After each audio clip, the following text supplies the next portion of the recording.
Today I'm gonna show you how to use the filter effect in Photoshop to create something new. So this is our project, and on the top you will see the filter on the bar.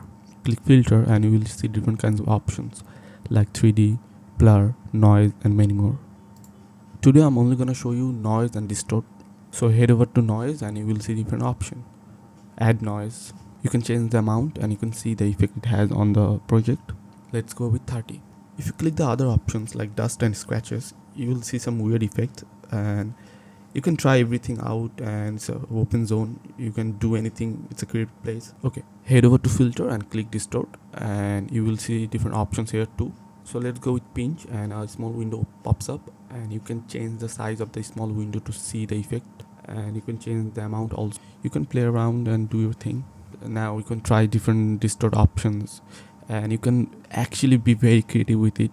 And sometimes if you create a small or simple project, but if you use this kind of filter effect, and it creates something completely new. So this is a very unique tool, and I really use on my artworks when I create it. So finally, let's go with the wave, and I really use wave a lot, and it's a very unique effect. So yeah, so this is a very simple video. I hope it helps.